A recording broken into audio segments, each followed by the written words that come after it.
ETF index mutual funds నేర్చుకుని stock మార్కెట్లో రాణించాలనుకుంటున్నారా? వెంటనే ఈ నెంబర్కి కాల్ చేయండి. నమస్కారం అండి, డాక్టర్ శ్రీ ఆచార్య అనంతకృష్ణ స్వామి గారు. నమస్కారమ్మా. అసలు క్లాసెస్ ఎప్పుడెప్పుడు ఉండబోతున్నాయి? చాలా మంది అడిగేది క్లాసుల వివరాలు చెప్పండి అని. ఒకసారి దాని గురించి. మనకి 2024 14th జూలై మనకి హైదరాబాద్లో ఉందమ్మా. అలాగే 28 జూలై బెంగళూరులో ఉంటుంది. 14th ఆగస్ట్ వచ్చి విజయవాడలో ఉంటుంది. 11th ఆగస్ట్ వచ్చి అనంతపూర్లో ఉంటుంది. అలాగే మనకు 25 ఆగస్ట్ వచ్చి మనకు స్పెషల్ క్లాస్ ఉంది. స్పెషల్ క్లాస్ మ్యాక్సిమం అటెండ్ చేసే వాళ్ళు ఒక రెగ్యులర్ క్లాస్ అటెండ్ చేసే ప్రయత్నం చేయండి. చేస్తే మీకు స్పెషల్ క్లాస్ చాలా బాగా అర్థమవుతుంది. అలాగే 1st సెప్టెంబర్ నుంచి విశాఖపట్నంలో ఉంటుంది. అలాగే 8th సెప్టెంబర్ వచ్చి తిరుపతిలో ఉంటుంది. అలాగే మన 15th సెప్టెంబర్ వచ్చి మళ్ళీ రాజమండ్రిలో ఉంటుంది. ఏదైనా క్లాసెస్ వీలైన తొందరగా ఎన్రోల్ చేసుకోండి. 640వ ఎపిసోడ్. ఇంతకుముందు ఎపిసోడ్లో నాకు ఒకటి బాగా అనిపించింది ఏంటంటే సార్, తెలుసో తెలియకో చాలా సందర్భాల్లో మేము చేసేది ఏంటంటే, ఓ 25 సంవత్సరాల తర్వాత జీవితానికి సంబంధించి కూడా ముందే ఆలోచించి ఓ ఫిక్స్డ్ డిపాజిట్ చేసి దానికి ఇంకొంచెం యాడ్ చేయాలంటే బయట నుంచి అప్పు తీసుకొస్తాం. పరిస్థితులు మారుతాయి అన్న హోప్ని కానీ ఆ విజన్ని కానీ ముందు మేము చూడం. అదే 25 సంవత్సరాల పాటు అలా ఆ ఆలోచనే వెళ్తూ ఉంటుంటుంది. దాన్ని మార్చుకోవాల్సిన అవసరం ఉంది. 25 సంవత్సరాలతో జీవితం ఇలా ఉండదు అన్న ఆలోచన మాకు రాలేదు అంటే ఇటువంటివి చాలా మిస్టేక్స్ జరుగుతూనే ఉంటాయి డైలీ లైఫ్లో. జీవితం మారాలి అన్న, ఆలోచనలు మారాలి అన్న ఏ విధంగా? అంటే ఇప్పుడు మీరు ఇక్కడ దాకా ఎలా వచ్చారని నేను మీకు ఒక క్వశ్చన్ వేస్తే మీరు స్టోరీ అంతా చెప్తారు నాకు, అవునా కదా? ఇక్కడ దాకా ఎట్లా వచ్చారు, ఇంత మంచి యాంకర్ ఎలా అయ్యారు, ఇంత గొప్ప స్థాయికి వెళ్ళారు అన్నప్పుడు మీరు ఏం చెప్తారంటే ఫస్ట్ మీరు ఎక్కడి నుంచి కష్టపడ్డారు అది చెప్తారు. అంటే మీ లోపల మీరు ఎప్పుడైతే కష్టపడుతూ ఈ స్థాయికి వచ్చిండ్రనే ఆ విషయాలన్నీ ఇప్పటికీ ఫిక్స్ అయి ఉన్నాయి మీ మైండ్లో, ఉన్నాయా లేదా?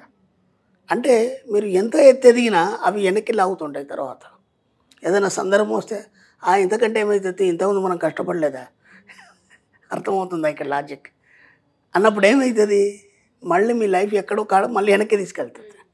కాబట్టి గతకాలపు అనుభవాల్ని స్తంభింపచేయండి. అర్థమవుతుందా? గతకాలపు అనుభవాల్ని స్తంభింపచేయండి. మన సబ్జెక్టులు ఏం చేయాలంటే నిన్నేం జరిగింది అనేది కూడా మనకు గుర్తుండదు. అర్థమైందా? నిన్నటితో మనకు సంబంధం లేదు కదా, అది అయిపోయింది కదా. కాబట్టి మనం ఏం చేస్తామంటే ప్రతిసారి ఎవరైనా కొద్దిగా కదిలిస్తే ఫస్ట్ సానుభూతికి మనం లొంగిపోతాం. ఓకేనా? ఎవరైనా మనం ఏదైనా సానుభూతి చూపిస్తే చాలా ఇష్టం మనకి. నువ్వు చాలా గొప్పదాన్ని, నువ్వు చాలా కష్టపడ్డావు. సామాన్యంగా మనం ఇంటికి ఎవరైనా ఒక అతిథి వచ్చాడు. మన అతిథి వచ్చినప్పుడు మన పిల్లలకి మన నాన్న గురించి చెప్తాడు, మన అమ్మ నాన్న గురించి చెప్తాడు. ఎందుకంటే వాడికి ఎప్పటి నుంచో మనం తెలుసు కాబట్టి వాడు ఏం చెప్తాడు, మీ నాన్న చాలా కష్టపడి పైకి వచ్చాడు కాబట్టి మీరు కూడా చాలా కష్టపడి పైకి రావాలి. అంటే వాడు రిక్షా తొక్కితే వీడు రిక్షా తొక్కాలి. ఒక్కసారి ఆలోచించండి, ఏం నేర్పుతున్నాం మనం పిల్లలకి, ఏం నేర్పుతున్నాం? నేనేమంటానంటే అసలు మీ కష్టం గురించి మీ పిల్లలకు చెప్పకండి.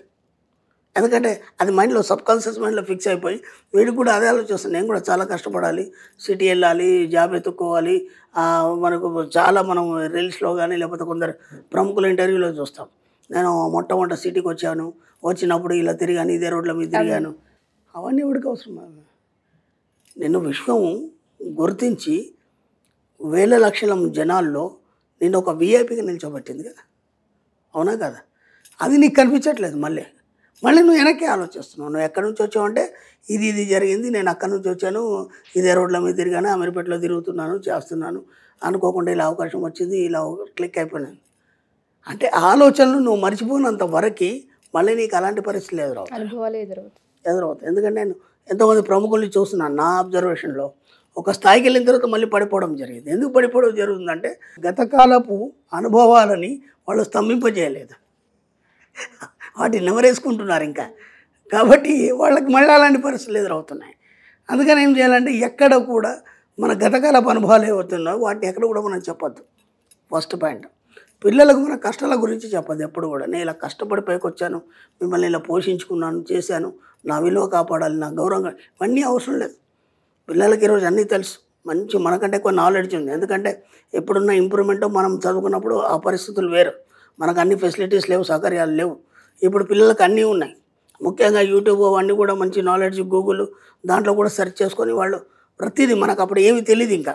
ఇప్పుడు ప్రతిదీ వాళ్ళ అవసరాలన్నీ కూడా దాన్ని ఎలా యూజ్ చేయాలి, దాన్ని ఏం చేయాలి, ఎలా అయితే బాగుంటుందని అన్నీ వాళ్ళకు సెర్చ్ చేసి దాంట్లో తెలుసుకొని అవన్నీ పాటిస్తున్నారు. ఇంకా నువ్వు పిల్లలకంటే చెప్పేది కాబట్టి ఎప్పుడు కూడా కష్టాల గురించి ఎవరి దగ్గర మాట్లాడకండి. మీ ఫ్రెండ్ సర్కిల్లో కావచ్చు, ఇంకెవరి దగ్గరైనా కావచ్చు, ఏదైనా కావచ్చు. ఇప్పుడు ఏమవుతుంది, మీరు ఏ డిస్కషన్లో అయినా అది మీరు ఎక్కడైతే పొందుపరుస్తున్నారో మీ జీవితం మళ్ళీ అలాగే వెనక్కిపోవడం జరుగుతుంది. ఇప్పుడు అర్థమవుతుందా? ఇంతకుముందు మనం ఎపిసోడ్లో మనం ఏం చెప్పుకున్నామంటే, నీ యొక్క ఆలోచనలకు ఒక రూపాన్ని ఇవ్వండి, దాని తీవ్రత పెంచండి, అన్నీ ఉన్నత వైపు వెళ్ళిపోతారు అని చెప్పుకున్నాం. ఇప్పుడు మళ్ళీ ఇక్కడ మనం ఏం చేస్తున్నామో మనం తెలియకుండానే గతకాలపు ఆలోచనల ద్వారా మళ్ళీ వెనక్కి వెళ్ళిపోతాం. ముందు వాటిని స్తంభింపజేయండి అంటే వాటి గురించి మర్చిపోవాలి. మన సబ్జెక్టులో ఎలా ఉంటుందంటే, నేను ఏం జరిగింది అనేది ఇవాళ మర్చిపోవాలి మనం. ఎందుకంటే ఈరోజు ఏం ఆలోచిస్తున్నావు ఇదే నీ భవిష్యత్తుగా రూపొందుతుంది. వాస్తవంలో నువ్వు ఏదైతే ఆలోచిస్తావో అది భవిష్యత్తులో రూపొందుతుంది, లేదా భౌతిక రూపంలో భవిష్యత్తులో నీకు అందుతుంది. నేను నా జీవితంలో నేను అనుకున్నాను ఒక ఉన్నత స్థాయికి వెళ్ళాలి అనుకున్నప్పుడు అది వాస్తవం. ఈరోజు నేను ఆ స్థాయికి వచ్చాను. అర్థమవుతుందా? నేను అలా చాలా అనుకున్నాను. నాకు ఇప్పుడు ఈరోజు టీవీలో కూర్చుంటాను, మాట్లాడతాను, ఇవాళ ఇంతమంది జనాలకు తెలుస్తాను. ఇది కాదు నేను ఊహించింది. నేను ఒక ఐకాన్గా, ఒక విఐపిగా నేను ఒక స్థాయికి వెళ్తాను. అది ఎలా అనేది నాకు తెలియదు. విశ్వం ఇలా డిజైన్ చేసింది. అర్థమవుతుందా? నేను ఇంతకుముందు కూడా ఎపిసోడ్లో చెప్పాను, మీకేం కావాలో మాత్రమే చెప్పండి, ఎలా అనేది మీకు సంబంధం లేదు. అది విశ్వం డిజైన్ చేసి మీకు ఇస్తుంది. ఎక్కడ కూడా గతకాలపు అనుభవాలని తవ్వకండి. మీ పిల్లలకు మీ బాధల కష్టాల గురించి చెప్పకండి. ఎవరి దగ్గర వాటి గురించి డిస్కషన్ చేయకండి. వీలైతే పాజిటివ్ మాట్లాడండి. నేను బాగా సంపాదించాను, బాగా ఉన్నాను, ఈ వస్తువులు కొన్నాను, ఆ వస్తువులు కొన్నాను, నేను విదేశాలకు వెళ్తున్నాను, మంచి ఎంజాయ్ చేస్తున్నాను, ఇలాంటివి మాత్రమే చెప్పండి. ఎక్కడ కూడా మీ నెగిటివ్ చెప్పకండి. తప్పకుండా సార్, అద్భుతంగా ఉంది. మీరు ఒక వర్డ్ యూస్ చేస్తారు ఇందులో, అయితే అది ప్రతి ఒక్కరు తెలుసుకోవాలి.